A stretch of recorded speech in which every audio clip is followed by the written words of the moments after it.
ఈ రోజు నుంచి నిన్న నోటిఫికేషన్ ఇచ్చే డేట్ నుంచి మొదలు పెడితే, అప్లికేషన్ సబ్మిట్ చేసే డేట్ నుంచి మొదలు పెడితే చివరికి శాంక్షన్ ఇచ్చేటువంటి డేట్ను కూడా ముందే మీరు ప్రకటించాలని వారు చెప్పినప్పుడు అన్ని శాఖలతో సమన్వయం చేసుకొని ఆ డేట్స్ అన్నిటిని కూడా ప్రకటించాం.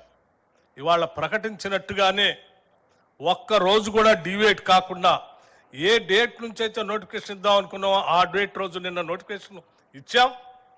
ఈరోజు అప్లికేషన్ లాంచ్ చేయాలని చెప్పి కరాఖండిగా అన్నారు. ఈరోజు లాంచ్ చేస్తా ఉన్నాం. ఈ రోజు నుంచి మండల్ కార్యాలయాల్లో ఆయా ప్రాంతాల్లో ఉన్నటువంటి నిరుద్యోగ యువతీ యువకులందరూ కూడా 50,000 నుంచి మొదలు పెడితే 4 లక్షల వరకు ఈ స్వయం ఉపాధి అవకాశం కింద వారి వారి అర్హతలను బట్టి వారి అవసరాలను బట్టి అక్కడ అప్లికేషన్ సబ్మిట్ చేసుకోవడానికి కావాల్సిన వ్యవస్థను ఏర్పాటు చేశాం. ఆన్లైన్ పోర్టల్లో అప్లికేషన్ డౌన్లోడ్ చేసుకోవచ్చు.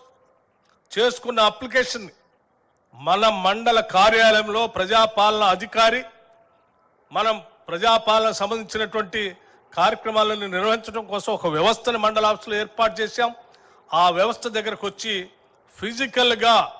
ఫిజికల్గా ఎవరెవరైతే ఈ స్వయం ఉపాధి అవకాశాలు పొందాలనుకుంటున్నారో వాళ్ళంతా అప్లికేషన్ తీసుకొని వచ్చి మండల కార్యాలయంలో సబ్మిట్ చేస్తే ఆ మండల కార్యాలయంలో ఉన్నటువంటి అధికారులంతా కూడా సమీక్షించి వాటన్నిటిని స్క్రూటినీ చేసి జిల్లా అధికారులకు పంపిస్తారు.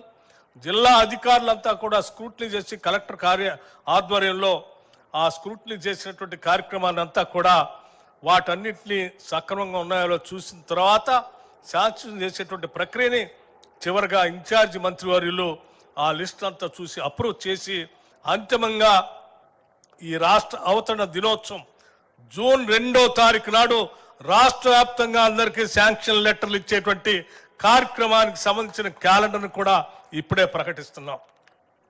ఈ